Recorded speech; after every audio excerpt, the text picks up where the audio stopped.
Hi friends, ఎలా ఉన్నారు? మీరంతా బాగుండాలి. మన ఛానల్ ఇప్పటికే 1.5Kకి దాటినందున మీ ఆదరణ వల్లే మీ సాధ్యమైంది. మా వీడియో కొత్తగా చూసేవాళ్లు తప్పకుండా సబ్స్క్రైబ్ అవ్వండి. మిత్రులారా, మీ సపోర్ట్ నాకు కావాలి. మీకు తెలిసిన స్టోరీ ఉంటే నా ఇన్స్టాగ్రామ్కి పంపించండి. నా పేరు ఆర్య. నేను ఒక రోజు నా స్నేహితుడిని కలవడానికి వెంకటాపురం అనే ఊరికి వెళ్ళవలసి వచ్చింది. ఆ వెంకటాపురం గ్రామానికి వెళ్లాలంటే 5 కిలోమీటర్ల మేర ఉన్న దట్టమైన ప్రాంతం దాటాలని ఒక వ్యక్తి చెప్పాడు. ఆ వ్యక్తి చెప్పిన మాటలను అనుసరించి మెల్లగా నేను కార్ డ్రైవ్ చేసుకుంటూ ఆ దట్టమైన అడవిలోకి ఉపయోగించాను.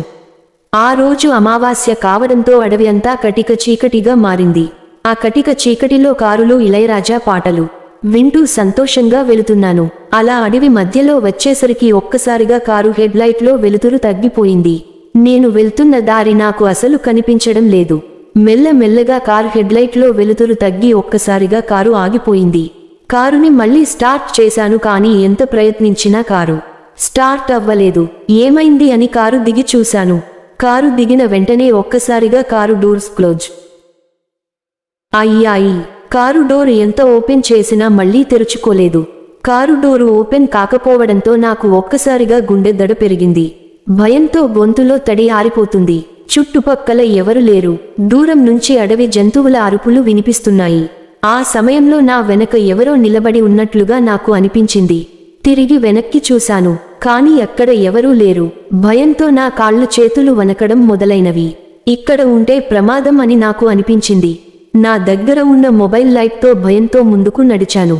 అప్పటికి కూడా నా వెనక ఎవరు వస్తున్నట్లు అనిపిస్తుంది, కానీ తిరిగి వెనక్కి చూడకుండా వేగంగా నడిచాను. కొంత దూరం వెళ్ళాక ఒక వెలుతురు కనిపించింది. ఎవరో అక్కడ ఉన్నారని కొంచెం ధైర్యం వచ్చింది. ఆ వెలుతురు చూస్తూ అక్కడికి మెల్లగా చేరుకున్నాను. అది ఒక చెక్కతో చేసిన ఫారెస్ట్ హౌస్. ఆ హౌస్ దగ్గరికి వెళ్లి కాలింగ్ బెల్ కొట్టాను. అప్పుడు ఆ ఇంటి ఓనర్ వచ్చి తలుపు తీశారు. ఆ ఇంటి ఓనర్ నమ్ము ఎవరు మీరు అని అడిగారు. నేను జరిగిన కథ మొత్తం ఆ ఇంటి ఓనర్కి చెప్పాను. నేను ఈ ఒక్క రాత్రి మీ ఇంట్లో ఉంటానని ఆ ఇంటి ఓనర్కి అడిగాను. ఆ ఇంటి ఓనర్ సరే అని ఒప్పుకున్నారు. ఆ ఇంట్లో ఆ ఇంటి ఓనర్ మరియు అతని భార్య, వారికి పుట్టిన ఒక చిన్న పాప కూడా ఉన్నారు. వారి పాప చాలా ముద్దుగా అందంగా ఉంది.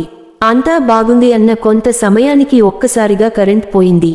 వెలుతురుగా ఉన్న ఇల్లు ఒక్కసారిగా చీకటిగా మారింది. నాకు ఇక భయం మొదలయ్యింది. నా గుండె దడ పెరిగింది. భయంతో ఒళ్లంతా చెమటలు పట్టేశాయి. అప్పుడు ఆ ఇంటి ఓనర్ అగ్గి పెట్టితో కొవ్వొత్తిని వెలిగించారు.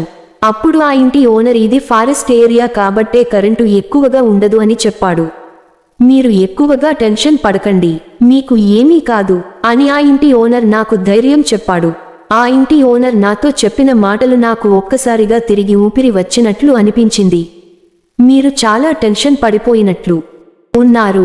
మీరు ఈ రూమ్లోకి వెళ్లి రిలాక్స్ అవ్వండి. మళ్లీ ఉదయం మీరు వెళ్ళిపోవచ్చు అని ఆ ఇంటి ఓనర్ నాకు ధైర్యం చెప్పాడు. అప్పుడు నేను ఆ రూమ్లోకి వెళ్ళాను. నేను చాలా అలసిపోయి ఉండటం వల్ల చాలా బాగా ఆ రాత్రి నిద్రపోయాను.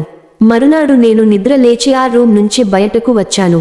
విచిత్రం ఏమిటంటే ఆ ఇల్లు రాత్రి చూసిన ఇల్లు కంటే చాలా దారుణంగా ఉంది. ఇల్లు మొత్తం చెదలు పెట్టి ఉన్నాయి. అక్కడక్కడ సాలి పురుగుల గూళ్లు కనిపిస్తున్నాయి.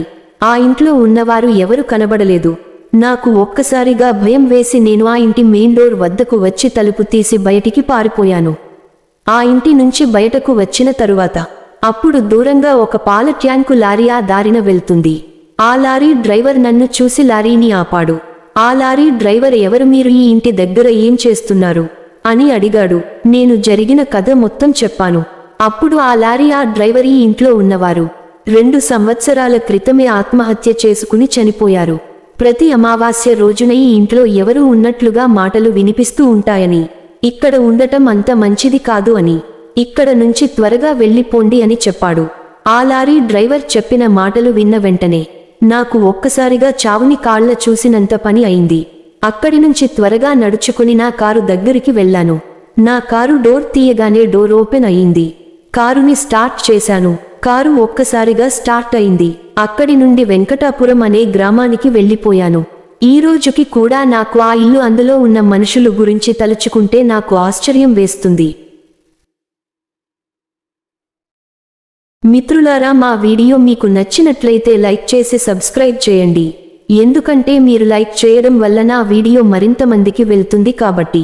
అలాగే మీరు మీకు తెలిసిన స్టోరీస్ని నా ఇన్స్టాగ్రామ్ ఐడికి షేర్ చేస్తారని కోరుకుంటూ మీ స్టోరీని తప్పకుండా యూట్యూబ్లో అప్లోడ్ చేసి మీ ఫోటో మీ డీటెయిల్స్ అందులో